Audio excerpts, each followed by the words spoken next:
Now, I never really thought much about anime films, since I always had a preference for shows, since with a TV show you have a number of episodes to expand on the story and characters, whereas films you only have about 90 minutes or so to do the same. And when it comes to anime, I say I watch more shows than films, let alone some classics. But I pride myself on being a curious individual, so I thought, why not? Which brings me to Gantz, and oh boy, have I wanted to watch this film.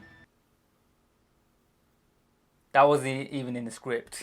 Gantz is a science fiction thriller released in 2016, written by Tsutomu Kuroiwa and directed by Keiichi Sato and Yasushi Kawamura.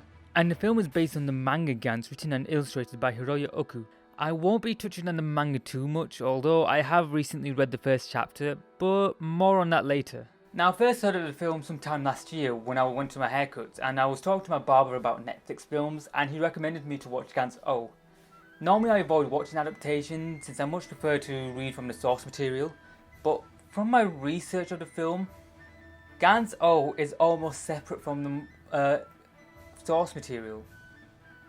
Almost. As the events of the film is based on an arc that happens later in the series. Now, I can't speak for its accuracy yet, but while it borrows from the source material, it also changes some stuff so that it works as a standalone film, as most of the build-up from the previous arcs has been cut. And while there are some references to stuff that happens before the events of the film, it isn't a huge focus and you could easily go into this film without even noticing this. Now, I really like this as it gives a relatively new audience a chance to get into the story without being bogged down by backstory or details. It also provides an introduction to an established world, allowing newcomers a chance to explore the world of Gantz. Of course, being a standalone film, it does have its own issues and it doesn't necessarily mean that the film will be good. So without further ado, let's jump into Gantz. Now, once the film begins, we are greeted with this image of a burning city, and from what we can see, we're in Tokyo, which has been attacked by God knows what. And there are these people that are dressed in odd suits who are trying to fend off this creature, but to no avail. Well, that is until the Tron bike rocks up. I'm not kidding, it looks like something out of Tron, and it's being driven by this old man. How you doing there, Grandad? I'm having the time of my life, saving the world. Look at me, women. Joking aside, the scene ends with the team taking down the Minotaur alien, but not before it kills one of their own. And then the title screen comes in.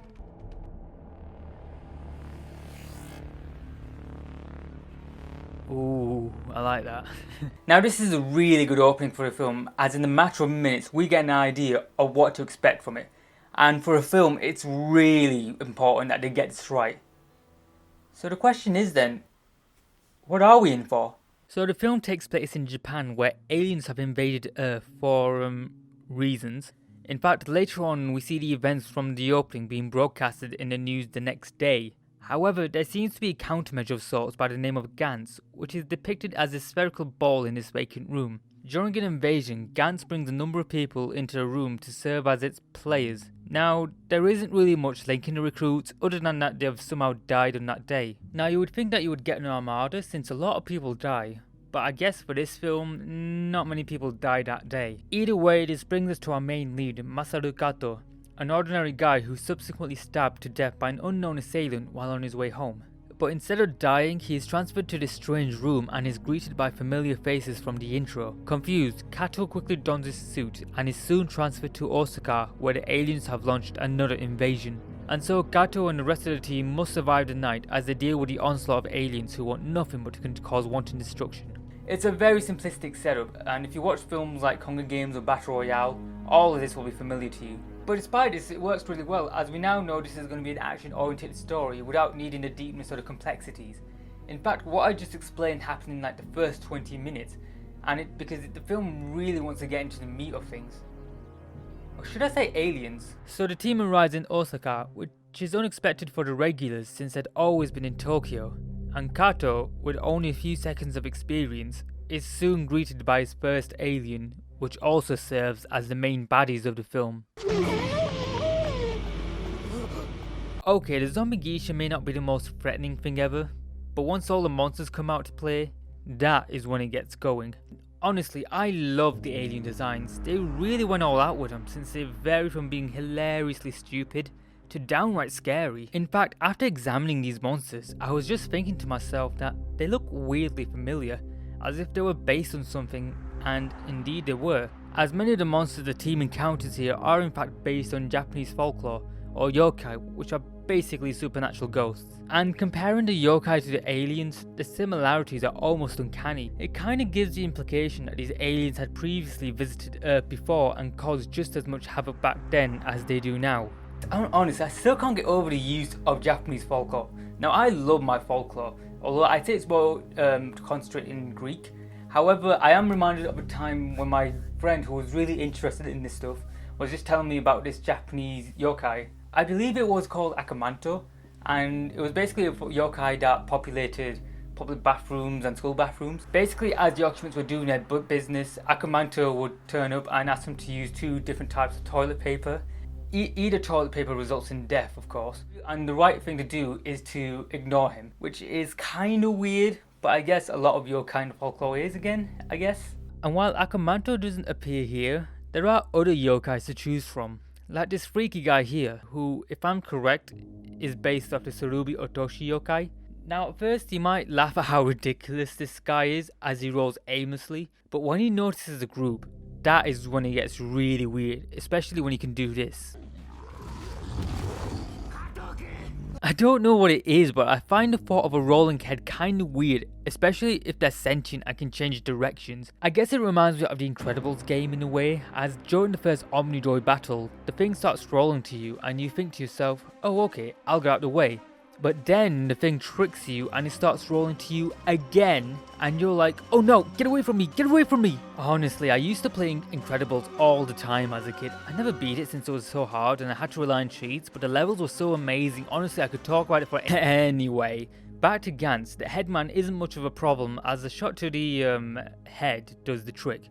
Of course, it would be unwise to go into the battlefield without a weapon, which is why Gantz provides an arsenal for the players. These guns are pretty badass. They have this Tron futuristic look to them, and while they look like toys, they're not to be trifled with. You really don't want to get shot with these babies, since a direct hit can cause, well, this.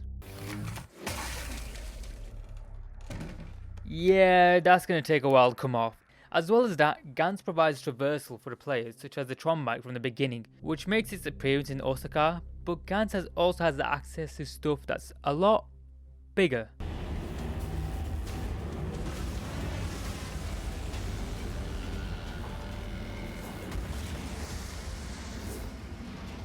Honestly, where does Gantz keep that thing? Now you'd think this would be overkill, but it seems that these aliens have come prepared as well, and we do have some Pacific Rim Godzilla-like fights on our hand.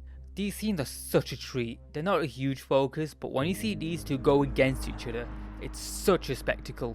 Of course, not all the film is about fighting monsters, and soon enough, the Tokyo team meets up with the Osaka team, who are cool in their own way, but they're also huge douches. From here, you realise that the character development takes a backseat in the film. That's not to say there is no character development, but as you continue watching, you'll find yourself hating a lot of the characters in the film, and those that you don't hate, you'll find them a bit lacking.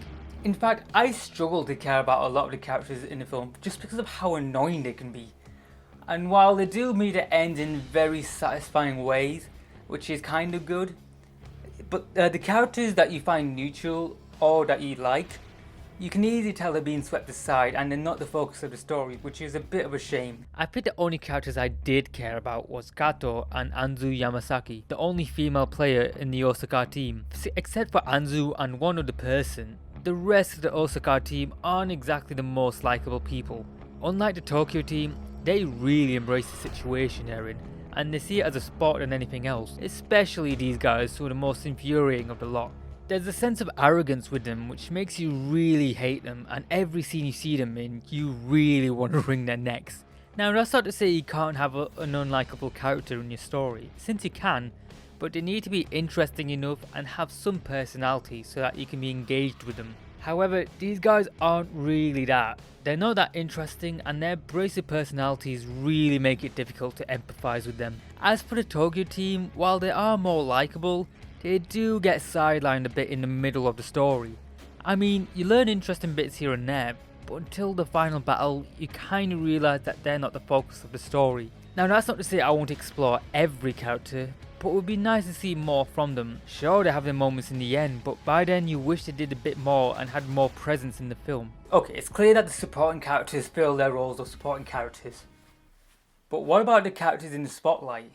Alright, let's start with Kato. Despite his greenness, it seems that he can handle himself really well, and unlike everyone else, Kato has more altruistic ideas, as soon as he gets a grasp of his situation, he immediately goes off to save those who weren't fortunate in their escape. And surprisingly, I found myself really liking Kato. Despite his need to do good, he doesn't come off as whiny or naive, and the fact that he shows himself to be incredibly skilled in taking on the aliens makes him very much a badass. And I also liked his motivation to keep going, since before his demise he was going home to his brother Ayumu, and the incident at the subway had to put a hitch into his plans, and now he must fend off these aliens so he can return home. Although it will be interesting to see Kato lose his optimism and innocence as the story progressed, and the more monsters he faced, the more despair he feels.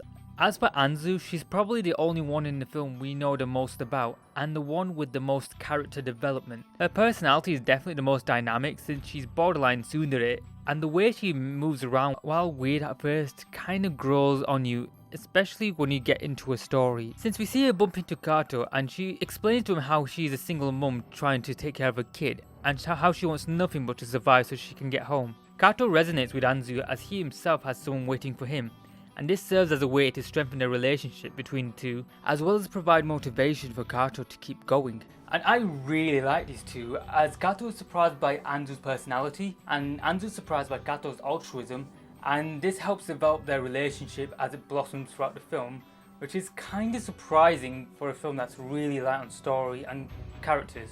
Also, we only see it sprinkled in between the action scenes that make up about 90% of the film, and my god is the action amazing.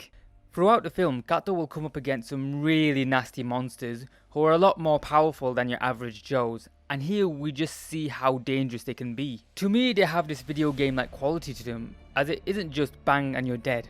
The team need to employ some tact if they want to kill these guys. I don't want to go into it too much, since you really need to watch the film in order to understand my reaction. Everything about these scenes, from the setup, the aliens and the music, come together beautifully, and it just gets your heart pumping. Oh man, I can't believe I haven't talked about the music yet. It's so good. It's not every day that the music sticks with me like this film does. In fact, this song really gets my blood going.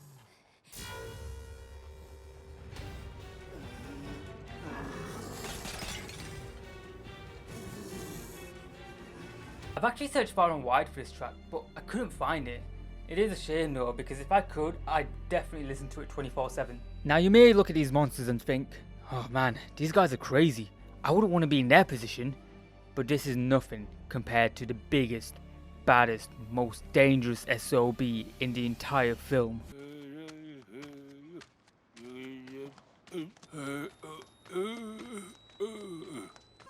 Right, we are approaching spoiler territory, so if you don't want to know any more about the film and you want to watch it for yourself, then skip to this timestamp here. It is available on Netflix in the UK, but without further ado, let's get into this. So at the start of the film, Gantz has given the Tokyo team a target for them to terminate. Now don't be fooled by the looks, as this guy has a lot of surprises for the team. As unlike the other monsters, the old man is able to adapt to a situation, making him a lot harder to kill as the fight goes on. It's very much like how bosses in video games has you fight through different phases, and each phase the boss becomes harder to kill. But once they finally confront this guy, the team along with Oka, the best fighter in the Osaka team, manages to whittle him down, and they soon learn of his weakness. And so the battle begins as the team try to shoot down the demon before it adapts to the situation. I don't think I've ever felt so tense in watching a battle, seeing how the team starts off well as they tear him apart. I kept saying to myself, just a little more, just a little bit more. But then you see the eyes and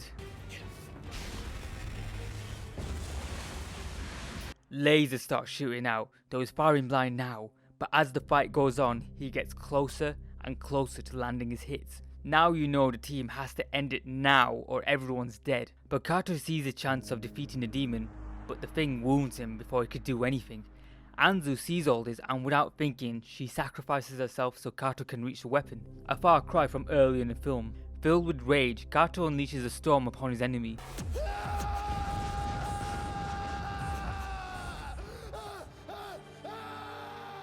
He keeps spamming the trigger, making sure this guy wouldn't survive this onslaught.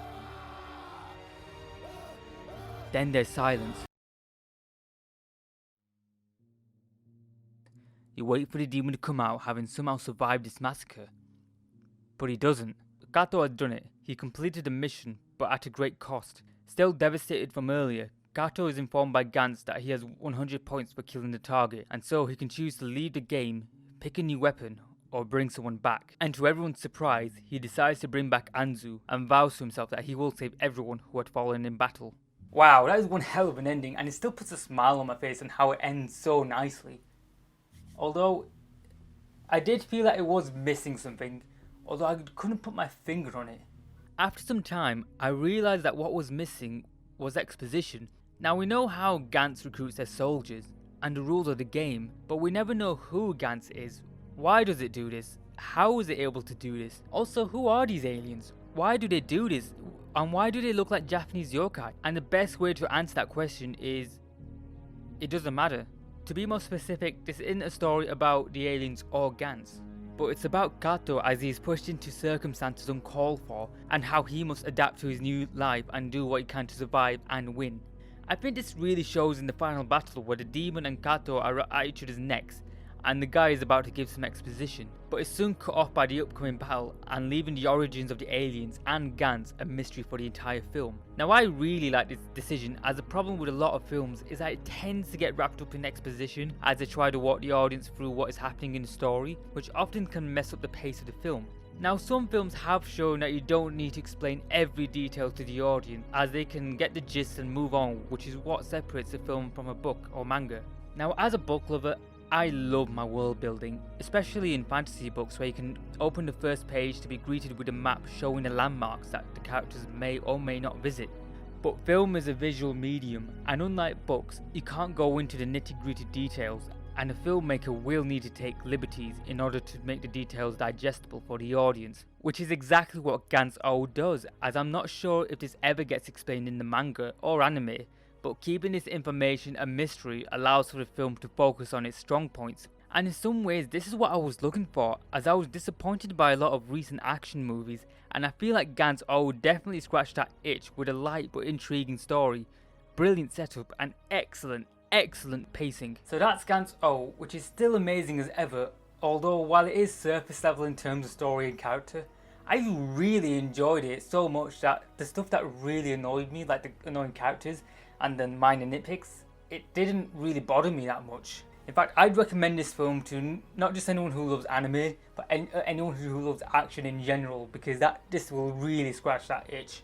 I'd also recommend this to people who want to get into the world of Gantz, because it is definitely a good start to one. I myself am reading the mangas as well, which is really good so far.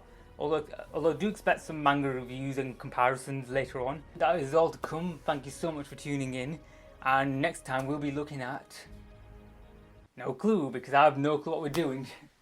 Hey guys, thank you so much for checking out the video, and if you have enjoyed, do consider subscribing to the channel.